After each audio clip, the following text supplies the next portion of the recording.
Hey, what's going on, good people? Today we're going to talk about intimacy. So, a lot of people don't know that intimacy and sex is not synonymous. So, we're going to get right into it.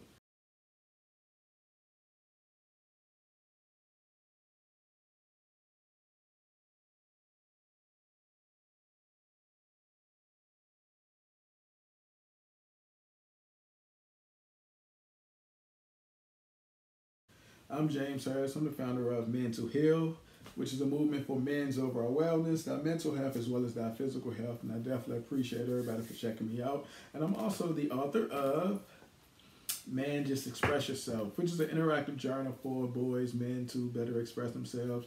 You can pick up your copy at Amazon, Barnes& and Nobles, Target, Walmart, and of course my website. Pretty much everywhere books are sold. I definitely appreciate the parents who got this book for, their young sons. I appreciate the wives who purchased this book for their husbands, their boyfriends, fiancés, uncles, nephews, stuff like that. And I appreciate my fellas, especially for going out and purchasing this to enhance your knowledge, your life, your healing journey, and stuff like that. And salute to all my fellow clinicians who got this book in our lobby and send me messages saying, hey, this is such a great conversation starter, or I'm using your book now for different interventions. I definitely appreciate you guys, man. So continue to purchase the book, continue to support, and I love the feedback. I definitely appreciate you.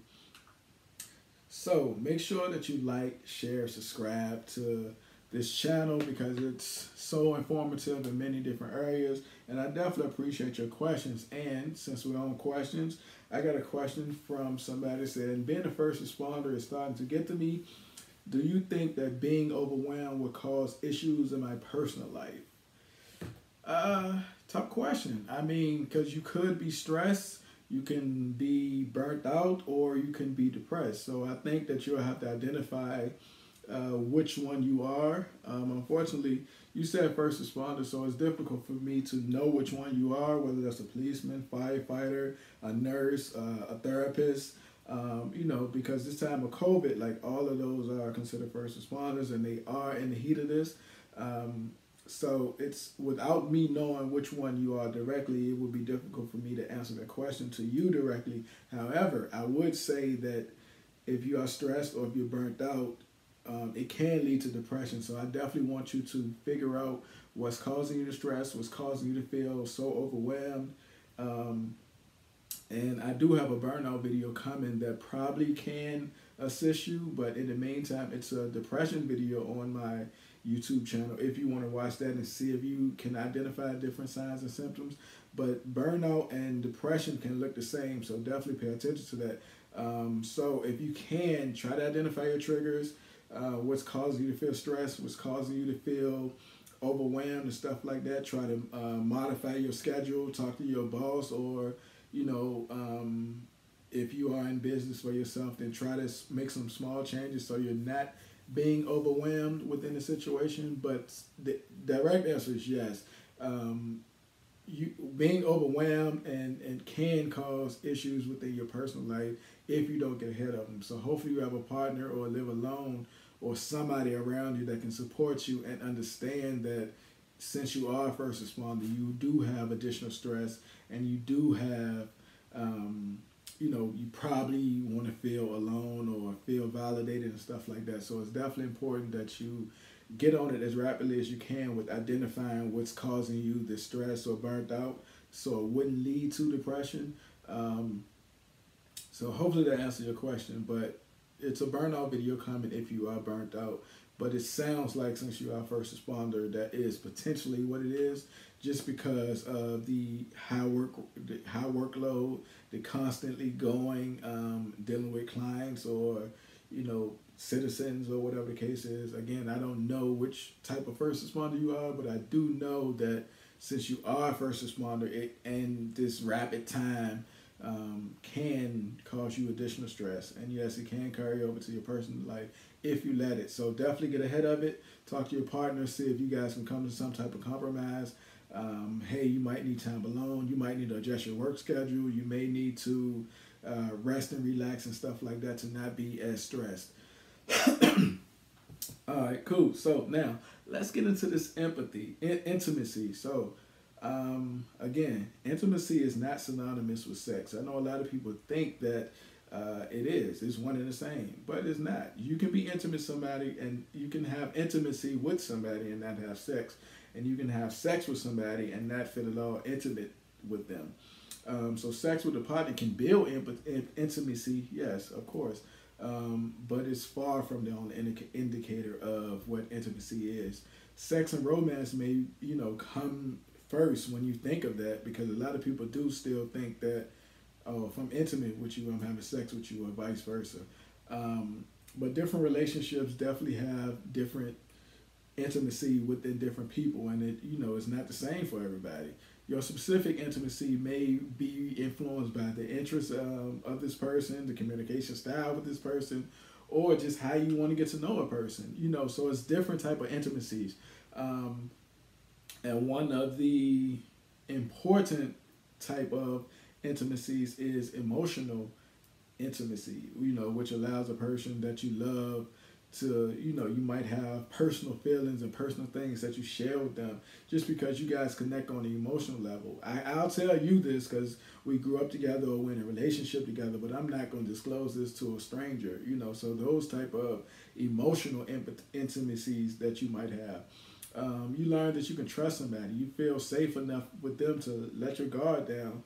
And then, of course, you got the intellectual intimacy, which involves getting to know how a person's mind works, how you share different roadmap, and how you gauge the thoughts, and you connecting with this person, you building with this person based on you guys' intellect, whether there's conversation, whether there's navigating and doing different things together.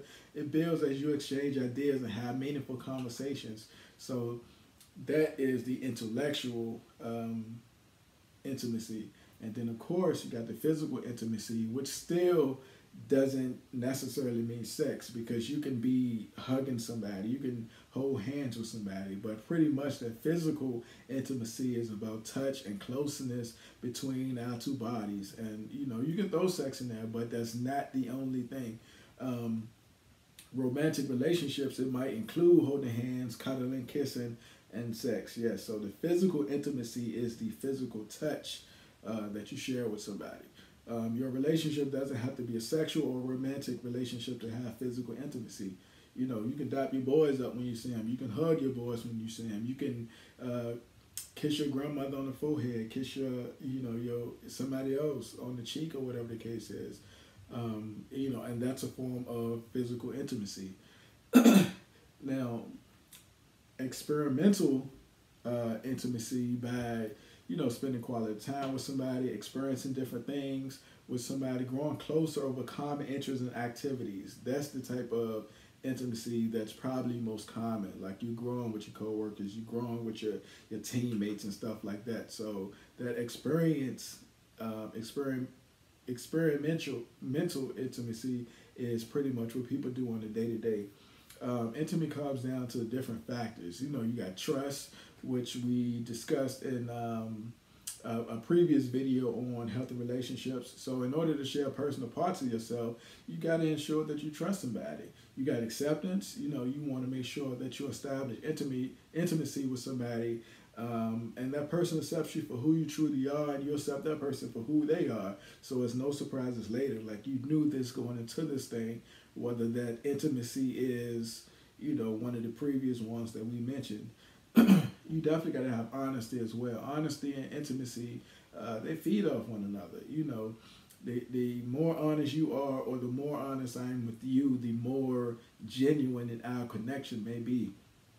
And you definitely want to have safety as well. So sharing your deepest fears or emotions or traumas and stuff like that, make yourself more open and vulnerable to this person in their position. So having a person that makes you feel safe and you can make them feel safe is definitely intensifies the level of intimacy that you guys can have.